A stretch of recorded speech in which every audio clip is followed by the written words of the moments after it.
Opo, lipat naman po tayo sa dito po sa habeas corpus po, no, na inihain po. May pag-usad na po dito sa hiling na ito, attorney. Unang-una po, ano po masasabi nyo rito po? Matagal nang hinihiling, matagal nang inaantay itong magiging desisyon or hakbang po ng Korte Suprema ukol po rito, attorney. Yes, it's a good development at saka may mga questions ang Supreme Court na pinapasagot that would guide them in the decision. Malaking impact ito sa ating bansa kasi mga scenarios dyan ang dami. Now, kung ano ang kahinatnan dito, it will define what country do we have. Ito maganda itong pagkataon ito, how would the Supreme Court make the decision regarding the power of the executive, yung lalo na sa ating obligation if there is any with the Rome Statute kasi it cannot be denied na we are no longer a member of the Rome Statute, so dapat walang jurisdiction ng ICC. Now, yung pag-surrender ba sa ating former president is lawful? Was it an extraordinary rendition? Yun ang mga tanong diyan na pwedeng mabigyan ng linaw the moment the Supreme Court will make a decision. Opo, ito ba ay nangangahulugan na nagkakaroon ng merito? Or sa usual ba, pag may ganitong hakbang po ang Korte Suprema, kumbaga positive ito doon sa mga humihiling, attorney? Merong due course. Meaning, ibig sabihin, there is a parabang reason na dapat ito i-deliberate. So, hindi ito, sabihin natin na parang must be dismissed for lack of merit. Merong due course. That's why may mga issues dyan na linawin, binibigyan na pagkataon both sides to expound their arguments. At sa karamihan dito na arguments ay yung sinasabi na natin. Nag-exceed ba ang executive branch sa kanilang power to deliver our former president? Meron ba tayong obligation to do that? At saka, meron bang obligation din ang gobyerno to submit to our judicial process before the government will surrender our fellow citizen to another entity?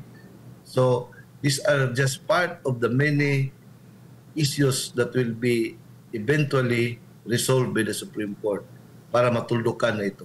Kasi masakit talaga ito sa ating bansa. It is to me a derogation of our sovereignty. Opo. Attorney, ito po bang habeas corpus, itong petition na ito, sakali para lamang mapag-usapan, if ever po na makakuha ng paborableng desisyon mula sa Korte Suprema, ang kampo po ni dating Pangulong Rodrigo Duterte, maaari bang gamitin ito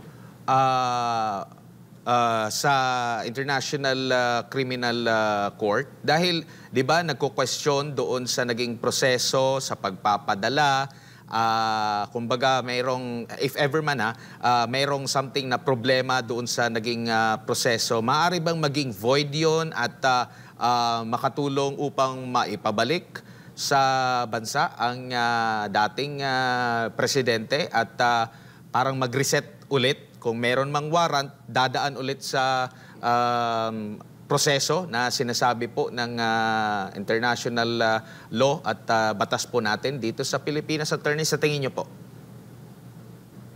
Yan, mga scenarios yan. That is one of the best scenarios.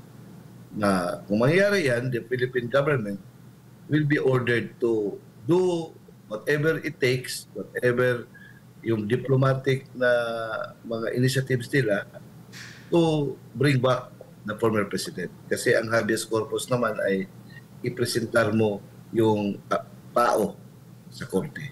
Yan ang isa sa mga best case scenarios na mangyayari sa kasong ito. Opo. At saka, Opo. Sige po. it would set a precedent. It would set a precedent na kung may pangyayari na pareho kahiyantulad, similar with the case of former president, na dadaan ito in accordance with the requirements that may be defined by the Supreme Court under this case. Opo. Dito naman po sa naging komento ng Malacanang na sinasabing nirerespeto nila ang desisyon po ng ICC. Sa pananaw niyo po, ito po ba ay paano niyo binabasa itong mensahe na to? Legal positioning of ito or political messaging or ano po, attorney? Everything is political, Admar. So political lahat ito. Kahit na nga desisyon ng ICC is political. Ano mangyayari yun na ang desisyon sa ICC ay based on possibility na possible na kung bibigyan ng interim release, possible na tatakas yung former President Duterte. Light rest, possible. Possible raw na ma-influence niya yung mga witnesses. Possible daw na maka-interfere siya sa proseso ng kanyang hearing. Alam mo, paano mangyari yan sa isang 80 years old, very weak, physically weak, meron pang problema sa kanyang mental, cognitive niya, meron ng malimutin na siya. Paano siya makatakas? Ngayon, paano siya maka-influensya ng mga witnesses? Kung nandoon siya sa ibang bansa, hindi mo siya ibalik sa Pilipinas. Kahit na nga ibalik sa Pilipinas, paano magawa niya? Wala na siyang power dito. Sila nga ang pinipersecute ngayon. So, it is comical to listen to the arguments. So, yan talaga ang decision.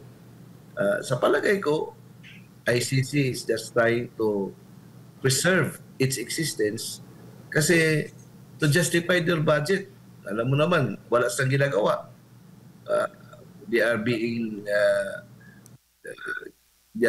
paid through the contributions of the member states at saka wala silang ginagawa. So si President Duterte ang ginagawa nila ngayong example para mapapanatili ang kanilang existence. Wala silang ibang kaso na in-handle kasi they cannot enforce the warrant of arrest against Netanyahu of Israel. Hindi mo pwede kasi the Israeli government is very protective of their own people at saka yung sovereignty nila. They cannot execute a warrant of arrest against anyone in the United States of America. Yung mga army nila o mga officers nila kasi ang Amerika mayroong batas na kung may mga ICC na pupunta doon para mag-investigate ng mga war crimes na ginagawa ng kanilang mga sundalo, yun ditong mga ICC na mga personnel will be arrested at saka yung kanilang mga bank accounts will be frozen. They can't enforce the warrant of arrest against Vladimir Putin. Baka papatayin sa papunta sa ng Moscow. Kaya ngayon, si Duterte ang kailang ginawa nila parang exhibit para to show to their masters sa kanilang nagsasweldo sa kanila na hey, we are worth maintaining your budget kasi ito, may ginagawa kami. Paano yan maging war criminal? Wala bang gira dito sa atin? Saka yung war on drugs is just a policy. At saka, paano ma-justify yung crime against humanity na ang kuangan, sinasabi nilang pinapatay, 54 lang. At saka may ebidensya ba na it was the former president who ordered the killing of these people? Hindi nga na-investigate. Yung ibang pinatay dyan ay pinatay ng mga drug syndicates din para to silence their operations. Hindi rin tinitingnan nila yung mga pinatay dyan ay pinatay ng mga pulis kasi sila yung mga runner nila. So, meron bang dokumento? Meron bang document na may pakita na the president as a policy, order in a written document na papatayin yung lahat ng mga criminals na ito. Wala sila mapakita. Kasi wala naman. It's just, siguro may mga harsh language siya. Pero yung harsh language niya, it's all about kung if your lives are at stake, o dapat, una naman yan, you have to protect yourself.